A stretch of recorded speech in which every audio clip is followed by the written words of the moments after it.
Bismillahirrahmanirrahim. Respected teachers and dear students, Assalamu alaikum. I am Waqas Ahmed. Today we will discuss about mathematics grade 5. This is our unit number 8 about perimeter and area and our lesson number 1. In this lesson we will discuss the SLO perimeter of square and rectangle region. अब यहां पर देखें, हमें पहले पता होना चाहिए कि पेरीमीटर क्या है। पेरीमीटर होता क्या है और स्क्वायर शेप और फिर रेक्टेंगुलर शेप कौन सी होती हैं और हमारी डेली लाइफ में कहां पर यूज होता है, इनको यूज करते हुए हम लोग पेरीमीटर फाइंड करना सीखेंगे बाय यूजिंग डिफरेंट फॉर्मूलाज। तो अब आ जाए लेसन प्लान की तरफ। टीचर्स जो हैं लेसन प्लान हमारे डिस्क्रिप्शन बॉक्स में से डाउनलोड कर सकते हैं। प्री असेसमेंट की तरफ आए, देखें, take your notebook, measure the length and width of your notebook with the help of a ruler. आपको पता है कि रूलर क्या है। आपने अपनी मैथमेटिक्स की बुक लेनी है, जैसा कि मेरे पास इस वक्त जो अवेलेबल बुक है ये है, और इसमें आपने देखना है कि इसका पेरीमीटर कैसे फाइंड करते हैं, लेंथ कितनी है, ब्रेड्थ कितनी है। एक चीज आप याद रखें कि जो पेरीमीटर होता है वो जो बाउंड्री साइड होती है, ये वाली length, this breadth, this length, this breadth and this length. So perimeter जो होता है वो किसी भी शेप की बाउंड्री होती है, बाउंड्री लेंथ या आउटसाइड वाली जो लाइंस होती हैं या क्लोज जो होती हैं उसके सराउंडेड लेंथ जो है उसको हम लोग टोटल लेंथ, उसको हम लोग पेरीमीटर कहते हैं। सो जब आप इसको मेजर कर लेंगे लेंथ और ब्रेड्थ को, तो फिर आप देखेंगे कि पेरीमीटर कैसे फाइंड करना है। सो देखें यहां पर इसकी लेंथ ली, सपोज मेरे पास जो लेंथ आती है वो 12 सेंटीमीटर है, और ये वाली वर्टिकली लेंथ जब मैं लेता हूं तो वो कितनी है, वो सपोज 23 सेंटीमीटर है। इसी तरह आपने रूलर को यूज करना है और अपनी मैथमेटिक्स की बुक की लेंथ और ब्रेड्थ जो है वो फाइंड करनी है। अब आ जाएं आज के कीवर्ड्स की तरफ। इसमें हम लोग क्या चीज डिस्कस करेंगे, पेरीमीटर क्या है इसको देखेंगे, और फिर एरिया को देखेंगे, और एरिया और पेरीमीटर में दोनों में डिफरेंस करेंगे कि ये बेसिकली डिफरेंट कैसे हैं, and then perimeter of square and rectangular region. और बाय यूजिंग फ्यू एग्जांपल्स हम लोग फॉर्मूला इसका जनरेट करेंगे और फिर उनको एप्लीकेशन में अप्लाई करेंगे। अब आ जाएं पेरीमीटर एंड एरिया। पेरीमीटर होता क्या है और कहां पर यूज होता है। ये हमारे पास एक रेक्टेंगल है, इसकी टोटल लेंथ मैं यहां से स्टार्ट करता हूं ए पॉइंट से, ये, और इस तरफ दो साइडों पे जाता हूं मेजर करते हुए। सपोज ये मेरे पास 5 सेंटीमीटर है और ये 2 सेंटीमीटर है, ये भी 2 सेंटीमीटर है और ये भी 5 सेंटीमीटर है। और हमें पता है जो रेक्टेंगल होती है उसकी ऑपोजिट साइड जो होती हैं वो पैरेलल भी होती हैं और इक्वल इन लेंथ होती हैं। तो जो पेरीमीटर होता है वो टोटल लेंथ ऑफ बाउंड्री होती है किसी भी ऑब्जेक्ट की। तो यहां पर हम लोग जब ये हमारे पास रेक्टेंगल है, इसका पेरीमीटर फाइंड करने के लिए क्या करेंगे, टोटल का मतलब इसकी सारी साइडों की लेंथ जो है उसका सम फाइंड कर लेंगे।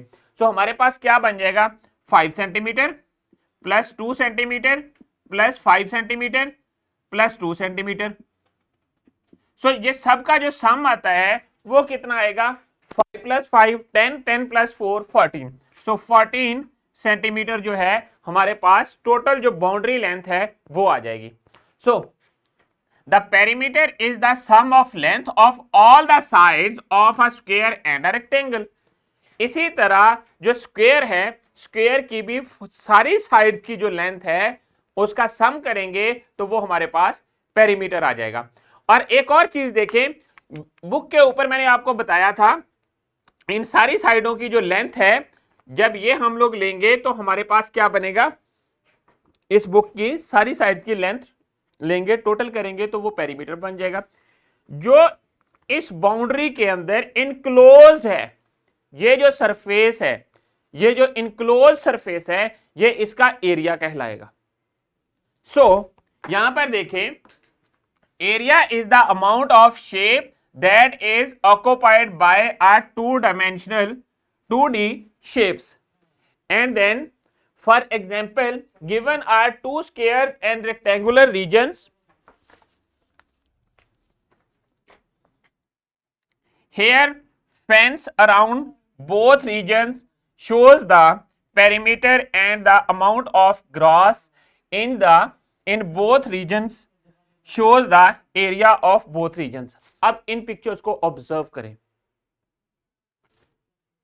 ये हमारे पास रेक्टेंगुलर शेप्ड फ्लावर बेड्स हैं, और यहां पर देखें ऊपर वाले पोर्शन की जब मैं टोटल लेंथ फाइंड करूंगा यहां पर फ्लावर बेड में फर्स्ट वाले में, तो ये लेंथ ऑफ बाउंड्री आ जाएगी, और ये लेंथ ऑफ बाउंड्री जो है ये हमारे पास पेरीमीटर है। और जिस एरिया के अंदर फ्लावर्स लगे हुए हैं बाउंड्री के इनक्लोज्ड, ये जो पोर्शन है यहां पर फ्लावर्स लगे हुए हैं, वो जो पोर्शन है वो एरिया है इस रेक्टेंगुलर रीजन का। जैसा कि दूसरी शेप को देखें, यहां पर ये जो लाइंस को मैं ड्रॉ कर रहा हूं, ये हमारे पास रेक्टेंगुलर शेप्ड है, और ये जो लाइंस मैंने ड्रॉ की हैं ये बाउंड्री की लाइंस हैं, और इनकी जब टोटल लेंथ फाइंड कर लेंगे हम लोग तो ये हमारे पास पेरीमीटर होगा, और ये जो इनसाइड पोर्शन है इस रेक्टेंगल का ये एरिया का पोर्शन कहलाएगा।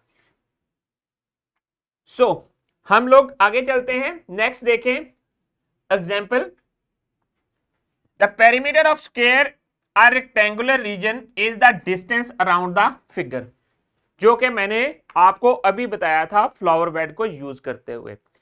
अब आप अपने आपका जो रूम है, क्लासरूम है, उसको ऑब्जर्व करें, उसकी वॉल्स को ऑब्जर्व करें, वो रेक्टेंगुलर शेप की हैं। जैसे ही उनके एजेस को या कॉर्नर को आप उनकी टोटल लेंथ फाइंड करते हैं तो वो उसका पेरीमीटर होगा। जो इनसाइड जहां पर जिस एरिया के अंदर या जिस पोर्शन के अंदर ब्रिक्स लगी होती हैं, वो जो पोर्शन है वो उस रेक्टेंगुलर रीजन का या वॉल का एरिया होगा। और उससे क्या करते हैं कि हम लोग area by using the length and breadth formula हम लोग नंबर ऑफ टाइल्स जो हैं या ब्रिक्स उनको फाइंड कर सकते हैं कि वॉल के अंदर या किसी भी रूम के अंदर कितनी ब्रिक्स लगी हुई हैं, या नया रूम आपने कंस्ट्रक्ट करना है या वॉल कंस्ट्रक्ट करनी है, रेक्टेंगल शेप की है या स्क्वायर शेप की है, तो उसमें आप कैलकुलेट कर सकते हैं by using area and perimeter कि कितनी इसमें ब्रिक्स लगेंगी, और उसकी आप कॉस्ट भी फाइंड कर सकते हैं। सो यहां पर देखें, consider a square region A B C D. ये हमारे पास एक स्क्वायर रीजन है, ए बी सी और फिर D, and then whose length of one side measure is L, then perimeter of square region is equal to sum of the sides, sum of all sides।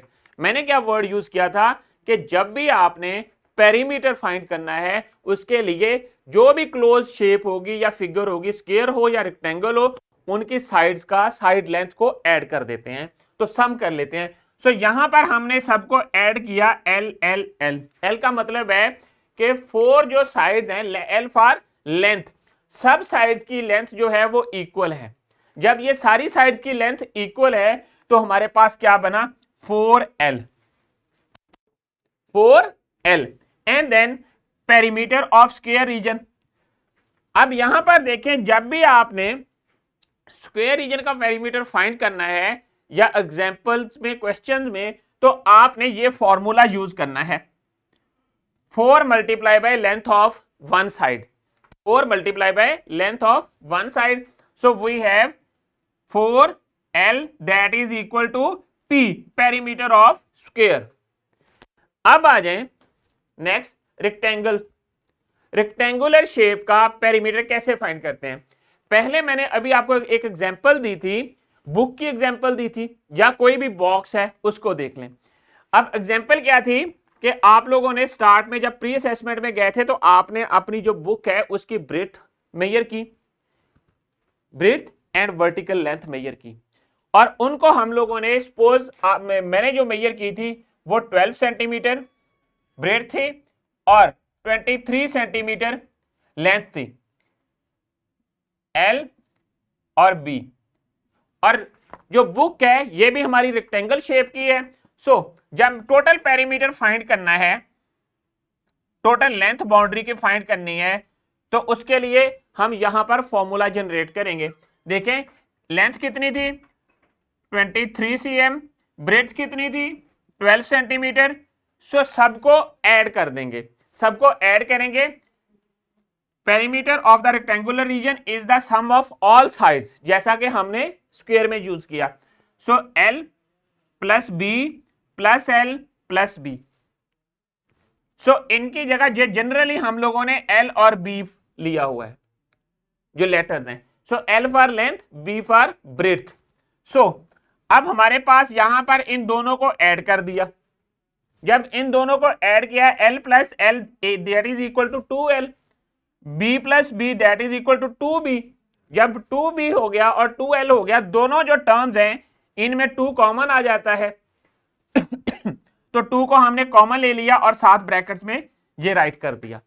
तो हमारे पास ये formula generate हो गया perimeter को calculate करने का, कि rectangular reason का जब भी हमने पेरीमीटर कैलकुलेट करना है तो ये फॉर्मूला यूज करना है। कौन सा फॉर्मूला है 2 multiply by length plus breadth. So यहां पर जो हमारे पास बुक की लेंथ और ब्रेथ आई थी 23 सेंटीमीटर एंड 12 सेंटीमीटर। सो इनको हम लोग इस फॉर्मूला की जगह राइट कर देंगे। सो हमारे पास क्या आया, लेंथ कितनी थी 23 प्लस ब्रेथ कितने थे 12, दोनों को ऐड कर देंगे और जो रिजल्ट आएगा ब्रैकेट के अंदर पहले दोनों को ऐड करेंगे, फिर जो रिजल्ट आएगा उसको 2 से मल्टीप्लाई कर देंगे। जब ऐड किया तो ये बन गया 35, 35 को 2 से मल्टीप्लाई किया तो ये बन गया 70। सो जो टोटल बाउंड्री लेंथ है जो बुक थी, आपको जो मैंने बुक शो करवाई थी उसकी टोटल बाउंड्री लेंथ है वो 70 centimetre. So that is the perimeter of rectangle और पेरीमीटर ऑफ बुक। क्यों बुक का, क्यों बुक जो है वो रेक्टेंगल शेप्ड ऑब्जेक्ट है। तो अब आ जाएं नेक्स्ट एग्जाम्पल देखते हैं। इस एग्जाम्पल को ऑब्जर्व करें और देखें पेरीमीटर फाइंड करना है कैसे। Find the perimeter of rectangle shaped flower bed whose length is 6 centimetre and breadth is 3 centimetre. Length और ब्रेथ पता है फ्लावर बेड की, हम लोगों ने जस्ट फॉर्मूला अप्लाई करना है। फॉर्मूला क्या है, P is equal to 2 multiply by length plus breadth. अब यहां पर जो गिवन थिंग्स है आपके पास वो क्या है, गिवन क्या है 6 मीटर एंड 3 मीटर। L कितना है 6 मीटर, 6 मीटर और B कितना है 3 मीटर। तो ये हमारे पास क्या बन गया 6 plus 3 9, 9 multiply by 2, 2 into 9 metre that is equal to 18 metre. So this is the perimeter of this flower bed. So इसी तरह आपने फार्मूला को यूज करते हुए पेरीमीटर को कैलकुलेट करना है, चाहे आपके पास रेक्टेंगुलर रीजन है या फिर आपके पास स्क्वायर रीजन है। अब नेक्स्ट देखें ये सॉल्यूशन जो मैंने अभी आपको बताया है पहले ही। गिवन थिंग्स राइट कर लें, लेंथ कितनी है, ब्रेथ कितनी है और फॉर्मूला अप्लाई करें। 18 मीटर जो है इसका पेरीमीटर आ जाएगा फ्लावर बेड का। अब नेक्स्ट एग्जांपल को देखते हैं। नेक्स्ट वर्कशीट है आप लोगों के लिए। इस वर्कशीट को हर स्टूडेंट ने इंडिविजुअली कंप्लीट करना है और कंप्लीट करने के बाद अपने टीचर को सबमिट करवा देनी है। तो स्टूडेंट्स पोस्ट असेसमेंट की तरफ चलते हैं, रैपअप की तरफ। आज का जो SLO था हमारा वो पेरीमीटर से रिलेटेड था। रेक्टेंगुलर रीजन और स्क्वायर रीजन का हमने पेरीमीटर फाइंड करना था। तो उनसे डिफरेंट एग्जांपल्स को यूज करते हुए हमने फॉर्मूलाज जनरेट किया और फिर उसी फॉर्मूलाज को एप्लीकेशन में अप्लाई किया। तो अब आ जाए होमवर्क की तरफ। होमवर्क में आप लोगों ने क्या करना है, take a wall clock and find its perimeter, also writes units for it. ये वॉल क्लॉक देखें, आप अपने घर में ऑब्जर्व करें होम एक्टिविटी में, और उसका जो लेंथ है वॉल क्लॉक की उसको मेजर करें। ये यहाँ पर स्क्वायर शेप है, चाहे आपके पास स्क्वायर शेप है या रेक्टेंगल शेप है, तो आपने उस वॉल क्लॉक का पेरीमीटर फाइंड करके लेके आना है और अपने टीचर को अपना होमवर्क सबमिट करवा देना है। सेकेंड एक्टिविटी क्या है, find the perimeter of your room door and also right units for it. क्या करेंगे कि जो आपका रूम है उसका जो डोर है उसको आप उसकी लेंथ और ब्रेड्थ उसको मेजर करें, और मेजर करने के बाद पेरीमीटर वाला फॉर्मूला अप्लाई करें और फिर उसका पेरीमीटर फाइंड करें। तो स्टूडेंट्स डिस्क्रिप्शन बॉक्स की तरफ आ जाए। डिस्क्रिप्शन बॉक्स में आप लोगों के लिए लेसन प्लान, एक्स्ट्रा एक्टिविटीज और पावर पॉइंट प्रेजेंटेशन अवेलेबल हैं। Thank you very much. इंशाल्लाह we will see in our next class with new SLO. Allah Hafiz.